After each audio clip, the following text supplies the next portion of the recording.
Hello, everyone. I'm Rick Zanotti, and you're watching Lectora Live, your inside track into Lectora.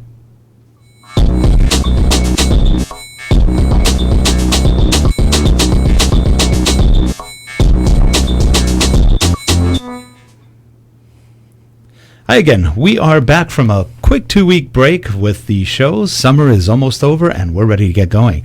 Today, we've got a special guest. He is in-house. He is joining us today. And he is Scott Barnett, VP of Marketing at Trivantis. And it's so glad to have him on board. How are you, Scott? I'm doing great, Rick. Thanks for asking. No, I'm glad. And today we're going to do something a little bit different. When Scott came in, I thought I was going to interview him, but no. Nope. He wants to interview me. Yeah, I'm turning the tables on Rick this time. Yeah, and I'm not ready. But we will do the best we can, and I will try not to be too verbose. But so what brings you here today? Well, we're in the process of collecting a lot of customer stories, and you've been a customer of Lectora for over 10 years, and so it just made sense to me that why shouldn't I come in and get your story while I'm here? And at the same time, maybe we can record an episode of Lectora Live. That sounds great. Well, yeah, we have been. We've been with Trivantis now since about 2005. I think we started looking at it in 2004. In 2005, we went with the product and haven't looked back since. It's been a great product. We've had nothing but a good time with it. We got into the product through one of our customers, which was the San Onofre Nuclear Group, which is part of Southern California Edison.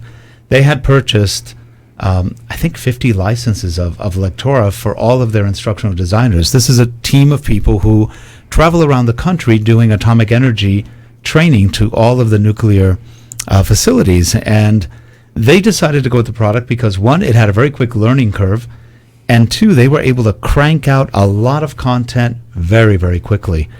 And so we were looking for tools to help us out. There wasn't much in those days.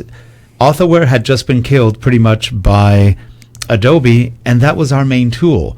So we said, what do? We need to find another tool. We were working with some other tools like Captivate, which were just coming on in those days. It might have still been called RoboDemo. And we just needed to make a change. We needed something with a little bit more power that wasn't just really good for simulations. And we started looking around after seeing what the San Onofre Nuclear Group people did. And lo and behold, they made a good choice. We noticed that it was an easy tool, but you could take it a lot further with complex requirements as well. And that's what we needed. We needed something that was fairly easy to use and yet could also take you to the next level if you needed to do any kind of logic, branching, even to a point actions, very complex actions without a lot of work. That became our tool of choice, one of our favorite tools, if not my favorite. It is my favorite. I have to admit, it is my favorite. Yeah, I don't think you'd be doing a free podcast about the tool if you weren't a huge fan of it. No, so. That's true. And it's funny you mentioned the word free. A lot of people ask me, are they paying you to do this? No. We actually approached Trivantis and said, we'd be really interested in doing a show for you guys. I love the product. We like the people we work with, and you guys were open to it, and I'm glad because we've been having a lot of fun. I think this is our probably 15th episode, maybe more, and we're doing the video interviews, and we're also doing tutorials, of which we're ramping up to do a lot more in the very near future. And it's been a lot of fun. And no, we're not getting paid, but we are enjoying very much what we're doing. And if anybody wants to give us work from the Trivantis community, we are here. We're a development company. But that's why we do it. We enjoy it. So Rick, can you talk a little bit about some of the walls that people run into when you made a decision to switch to Lectora or to start using Lectora seriously? One of the reasons that you cited was because you were running into limits with some of the other tools. Can you talk about what some of those limits are? I think a lot of the e-learning tools today have, one, they're either buggy or they're limited in what they can do. Some of them are good, but they hit walls pretty quickly in terms of abilities, capabilities, things you can do to develop better training, maybe more engaging training without a lot of limits. And we found that Lectora has the ability to create complex courses with very complex branching, with integration with other software. For example, many times we've needed to do a software simulation as part of a soft skills course. And we use Lectora as a container. and it can contain almost any kind of content out there without an issue. And that has been great. So we can combine other authoring tools into Lectora. We can track it all through Lectora. And we've also been able to really create very complex simulations, soft skill training, things that require a lot of variables or actions. We can do that just as easily without running into the wall. And it's really not very buggy at all. I mean, every software has some bugs, but it's not buggy. So we're not spending a lot of time reworking mistakes, reworking workarounds. It works. And that to me is worth more than the price of admission, if you will, for a license. Can you talk to me a little bit more about some of your favorite features of the product? Oh, there's a lot of them. Well, it starts with the organization. The structure of Lectora is very straightforward. If you're a reader, or if you've ever gone to school, you've got chapters, sections, and pages. Now, it doesn't get a lot simpler than that.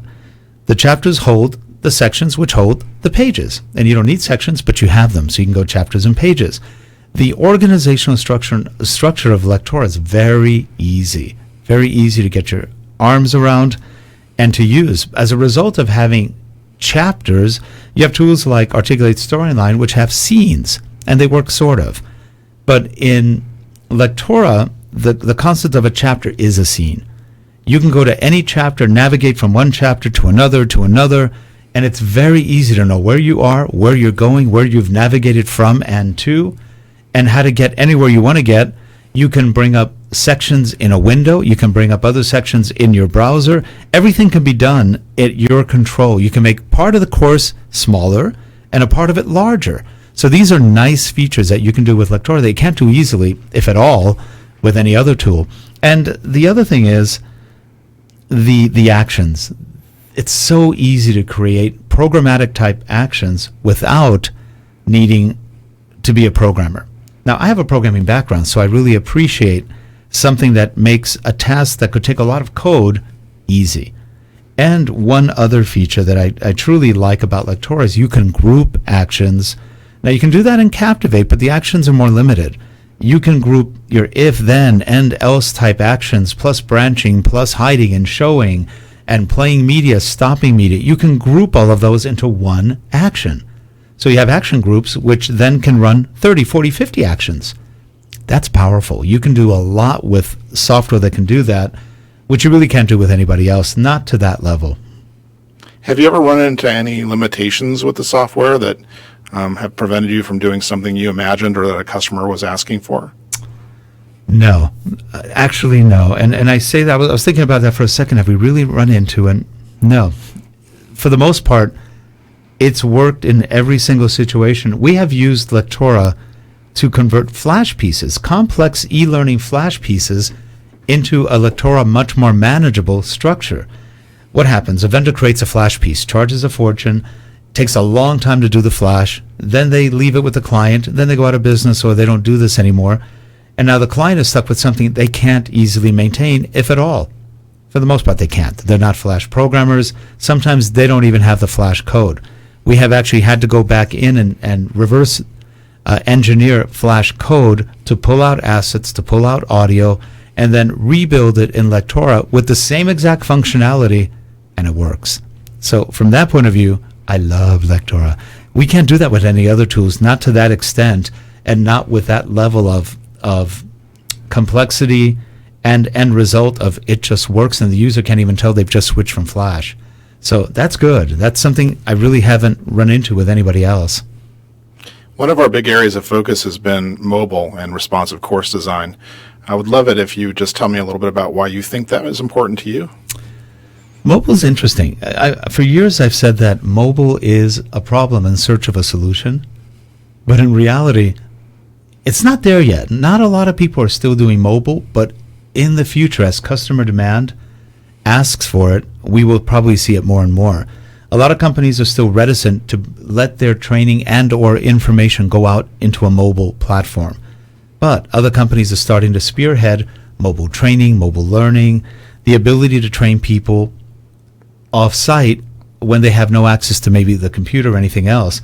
And you can still use tools like CourseMill Mobile to work off site, and then when you sync back up again, your data, your training is still there, so you haven't lost what you want.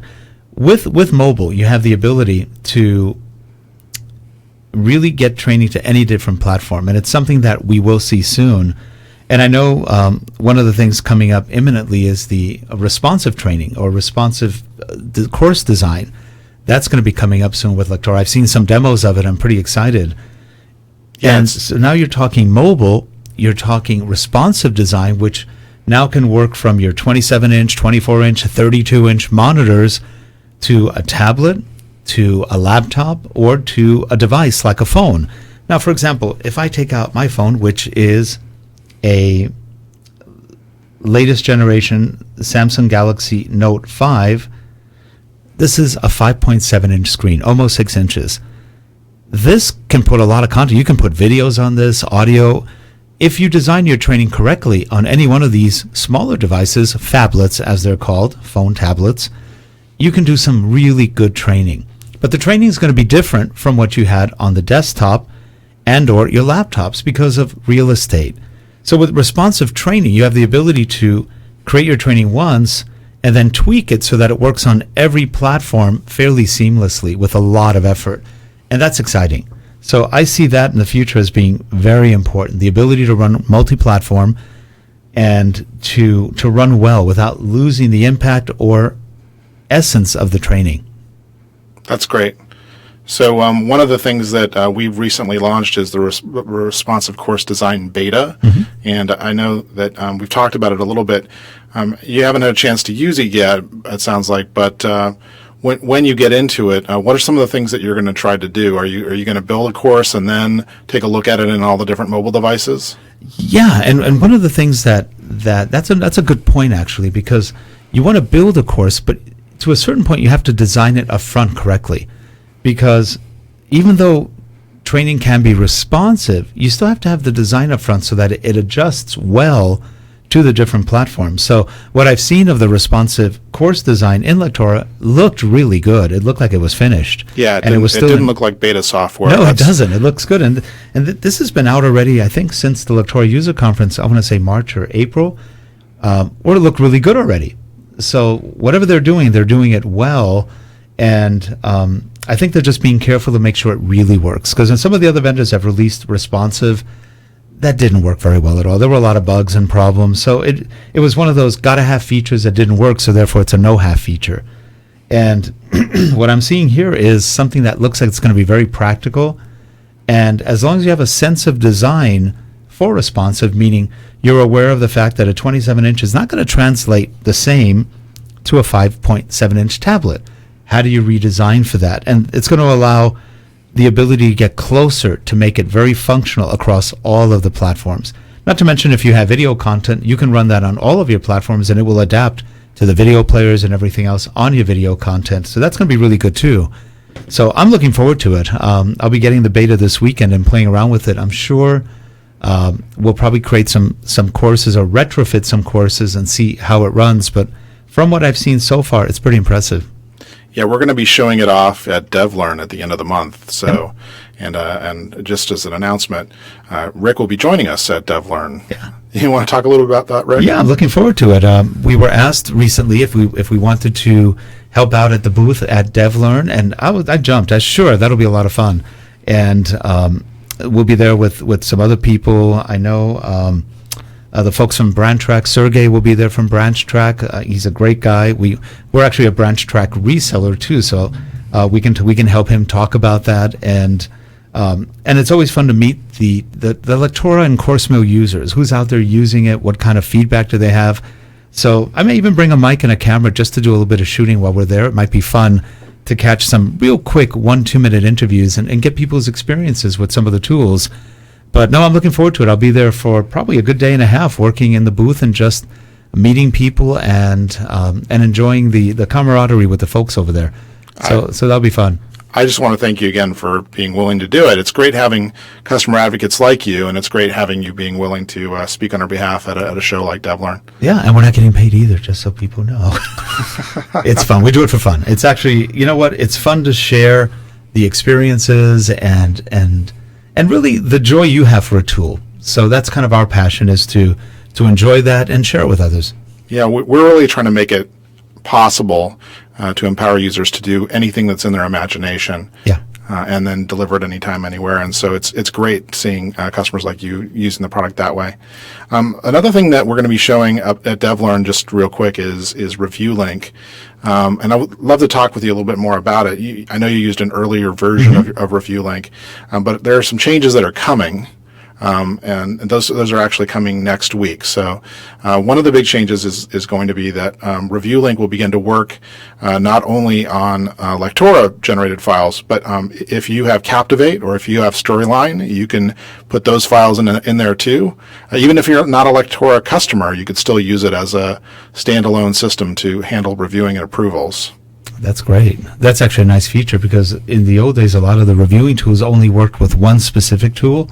So that's actually good. The whole idea of ReviewLink is great, because many times when you send a course back to a client and they're looking at it, they go through maybe 5 or 10 people to review things, especially compliance courses or things like that. That's a lot of reviewing. And we usually have a customer advocate who assesses and compiles all of that, or assembles and compiles all that information and feedback into manageable feedback for us. So we're not looking at 50 of the same comments. We're looking at one of the same comment. And part of the ReviewLink is that people can see what other people are posting, so they don't have to repeat themselves over and over and over again. And it simplifies the process for them. They can look at something, and then we can even go back afterwards and say, we finished this, and this. They can review it, and they know exactly what we've done. So I think those are great productivity tools. The hardest part about anything like ReviewLink is getting the clients to buy into it, because they're usually not techie. And ReviewLink was easy enough, I think, that non-techies could get into it pretty easily and not have much of an issue using it. And I think from our point of view as developers, that's going to save us time and effort. That's great. And so you'll probably end up using that with some of your clients and having them review files on it. Okay. Yeah. Perfect. So the other thing about ReviewLink that I should let you guys know is that if you are paying for maintenance for Lectora Publisher or Lectora Inspire, you're going to be getting not the previous number of courses, which is 5, but you're actually going to get more. Starting next week, Publisher customers will get up to 10 courses, and Lectora Inspire customers will get up to 50 included within their maintenance. And if you need more, you can always upgrade. In fact, we have an unlimited plan that's available. That's good. That's a lot of reviewing. And believe me, when we first got it, I think we had 5, and I went, that's enough. No, we ran out of that real quickly. 50 would be good, and that's a large number of courses. And I think after you review them, you can delete them, and you're back to your. I think that's how it works. I'm not sure, but that's good. I mean, that it can be very helpful, and definitely I would look into that. And if you can get your clients to buy into doing that extra review, it's not really extra; it's easier for them. I think it'll save a lot of time and effort. Thanks, Rick.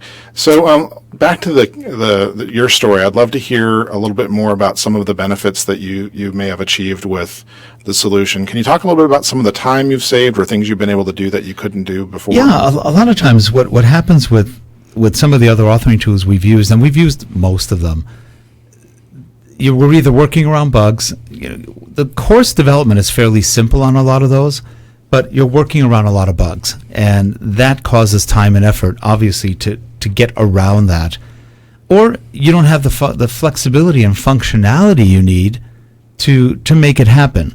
And so one of the things that I really enjoy about Lectora is, from a team development perspective, it's very easy for us to develop the courses, not skimp on functionality, because we have a lot of functionality at our fingertips.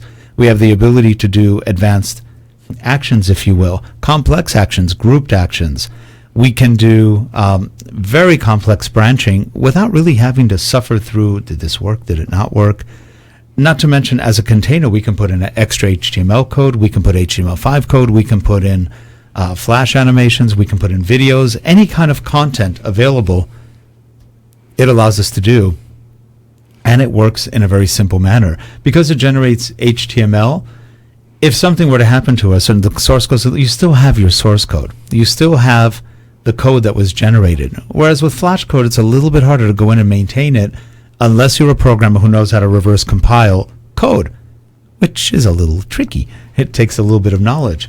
So these are things that Lectora helps us a lot in, especially when we're doing any kind of complex branching scenarios, or we're doing any kind of logic. We did one course for GE where they had to maintain all of the branches that they had. They needed to know where the defibrillators are, where the security stations were, exits, all of these things, what floors these things were on, who to call in emergencies, blah, blah, blah.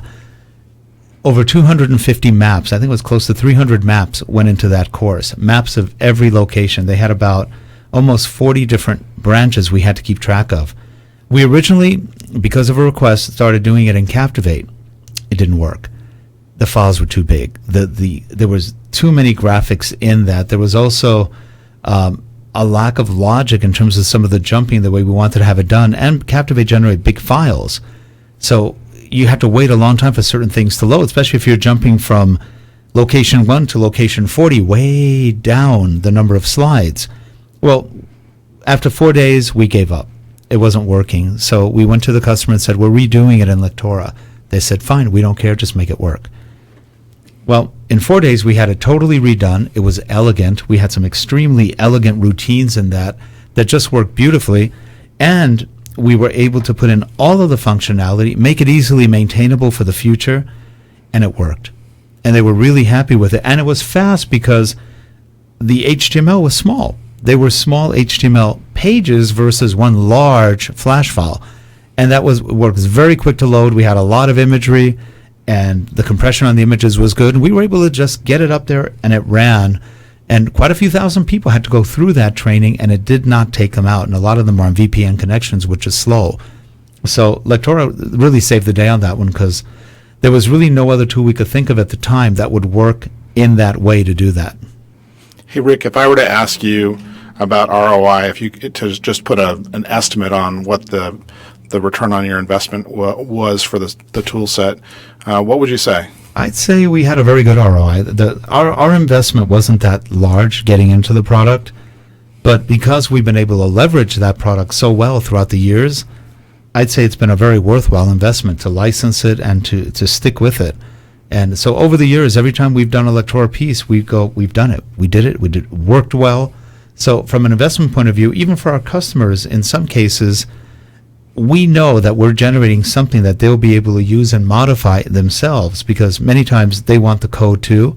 They have the product. We build it for them and show them how to use it. And we've never had complaints of, oh, you built something we can't figure out. They usually go, this is easy. You guys built it in a way that makes a lot of sense. And so from that point of view, I'd say we've had a very good ROI. I have no regrets whatsoever. Half the time I am bitching about some of the software we buy because I have to buy it. I don't want it. And it doesn't work well. And when I find something that works well, I don't complain a lot. The expletives are not there. And that's good. That's from a managerial point of view, that's a good thing. From a developer point of view and for our client's point of view, that's an excellent thing. That's great. Thank you. Well, I don't have any other questions about the case study, but I did want to ask you a little bit about the DevLearn show, because you're going to be joining several other partners that are there. Is there anything at DevLearn that you're particularly looking forward to? Is it the sessions, or is it people coming by the booth? I actually enjoy the people coming by the booth. I've always enjoyed the mixing with everyone and finding out what they think, what they like, what they don't like, and just getting to know people that I may know by name but I've never met. So the sessions were okay. I've given sessions there. I've been to sessions there. They're fun, but I actually like that people interaction. So for me, going to the show, I've been to so many shows. After a while, they're all the same, but I love the people part. When we're at the expos, that's always fun. Not to mention, it's a good chance to see John Blackman, who's going to be at the show. He is the CTO, the Vice President of Technology, I think, or CTO, I think is his title, for the product. He developed Lectora originally, and prior to that, he was the chief architect and developer of IBM's OS2. If you're old enough like me, you remember that OS2 was one darn good version of Windows. much better than what Microsoft had ever done. It worked beautifully, fast, and for some bizarre reason, IBM just killed it, which is just mind-boggling. They had the best tool in the market, and they killed it. But John is a very good architect, and that development background is seen in Lectora because he designed it from scratch, and then obviously there's more people on it now, but that organizational architectural structure is still there. And he did a great job, and I think that's going to take us into the future quite a bit. And so he'll be at the show. I can hassle him for all the new things I want. That'll be fun. Yeah, I love it hearing the customer stories. I'll actually be at the show too, and I know Daryl and John will be there. Jen will be there as well. Yep, it's a good team. Yeah, I think it's going to be a good crew. I think we're going to have a lot of fun with the folks that come. And so, if you're there and you want to swing by booth 239 and mention that you saw us on this show, we will have a little something for you in the booth. So, looking forward to seeing you. That sounds great. Now, in fact, at Learning Solutions, John had beer in the booth for people. That was actually hilarious. But then he got in trouble, so no more beer. But it was a good one. It was a good giveaway he was doing. Everybody loved it. So.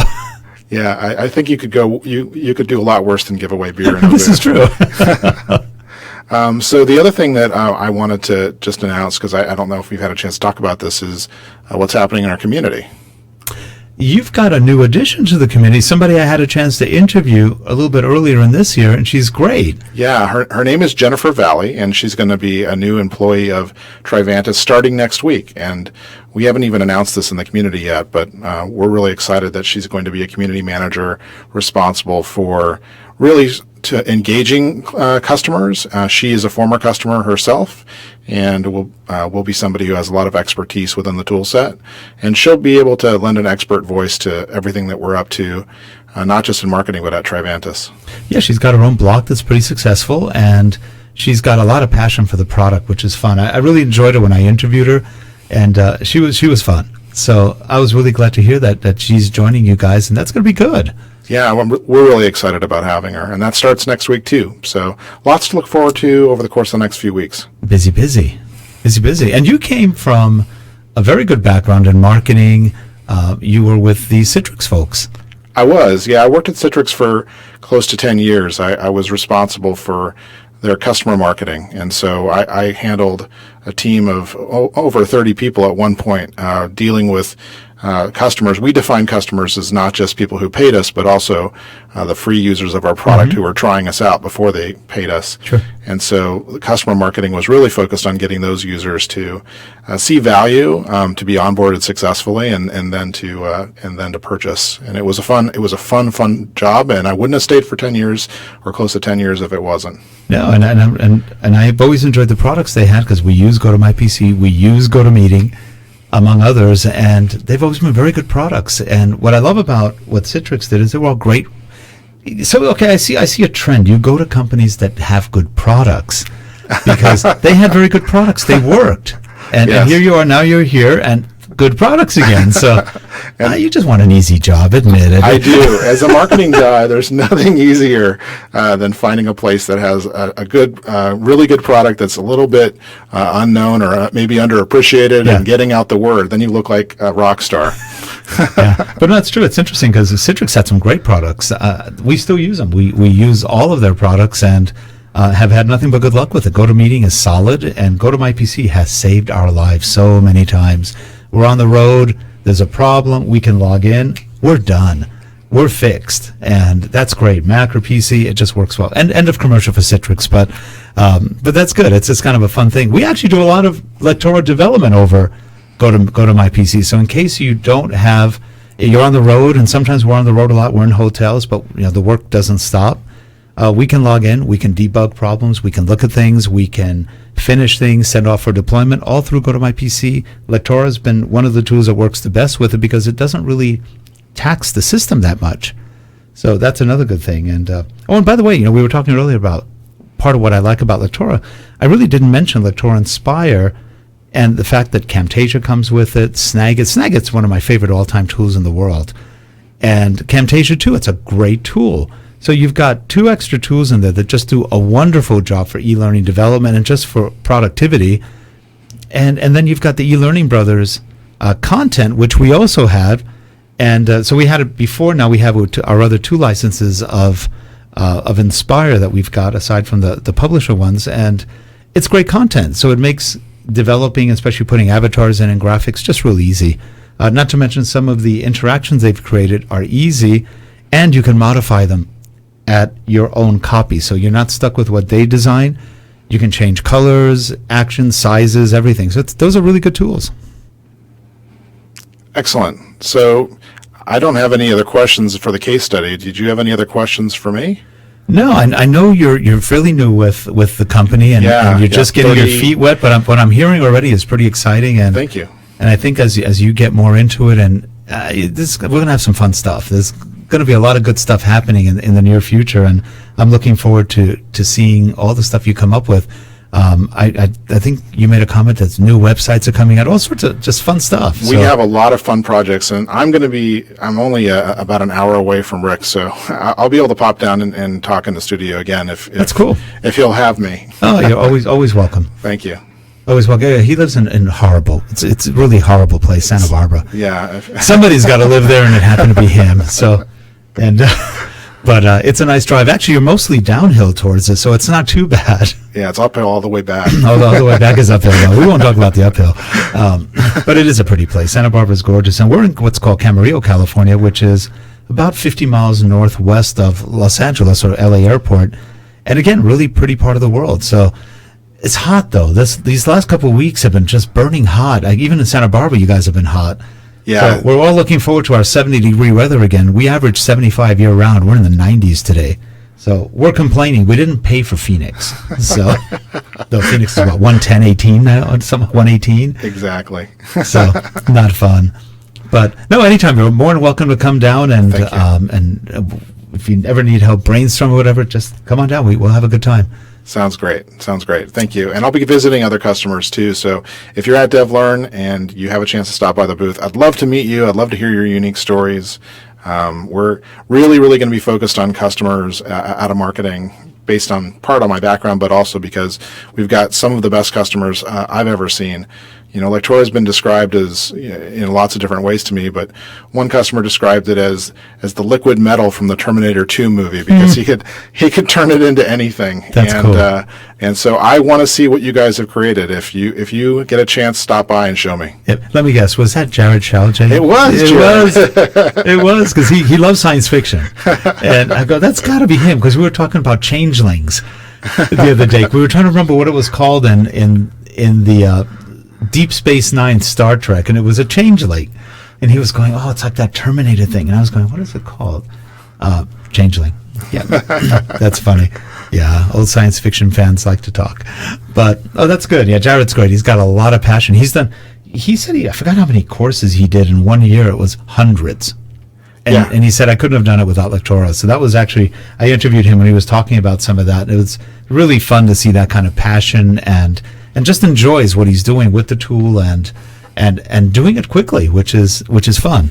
Yeah, he's doing some amazing stuff with Zappy, or Experience API, and he's building interactions and the ability to pass variables from within his Lectora trainings via Zappy to his LMS and his LRS, and he's going to have the ability to mine that custom data in some really, really interesting ways. So that's going to be really interesting. And for all those of you who aren't familiar with Zappy, that is the X API, or the Experience API, also known as Tin Can. So formerly Tin Can. Because kind of Zappy came out, and people are going, what's a Zappy? Nobody really caught that change from Tin Can to the Experience API. A lot of people are just sort of, what did that happen? But it's cool. Yeah, when that really hits the market, I think it's going to be great. There's going to be a lot of potential there to make for better e-learning and more interesting e-learning. So I'm hoping that hits sooner than later. And I'm sure a lot of the LMS vendors are going to be adding that very shortly. And hopefully there's enough wisdom out there in the industry to see why it could make a big difference. So, yeah, we're all looking forward to that. Definitely. Well, Scott, I really appreciate you coming down today and joining us. And by the way, he is in studio. I keep looking the wrong way because the camera is in front of me. He's here, but on the camera it inverts it, so I have to look this way to see him. So this is, if you're wondering why I'm always looking that way, it's because if I look this way at him, he's about 10 feet from me. I'm looking the opposite way. Yeah, It's the magic of optics. It's like the episode of Brady Bunch where I can turn and wave to you. Yeah, I'm waving too. I can almost I can't put my hand in. That's too far. But we've got Clark next to me. He can actually put his hand on my screen, so that's actually pretty interesting. We do all sorts of magic in here. Anyway, if you are watching the shows on YouTube, please subscribe. Give us your feedback, send us notes, tell us what you like, what you don't like, and what we can do better. Also, if you want to be a guest on the show, please let us know. We'd love to have you on. And if you want to show some of the work you've done, again, let us know. We'll highlight some of the work you've done. Also, we have a Lectora Live tutorial segment. If you want to create some tutorials, we will put it through Lectora Live tutorials, so you'll get more viewership, and it'll be fun. So feel free to submit any tutorials you have, and we'll wrapper them around the show. Have a good one, everyone. Thanks, Scott, for being here. And Thank you, Rick. Thanks, Scott, for being here on that side. And we will see you guys soon. Have a good one. Take care. Bye, everyone.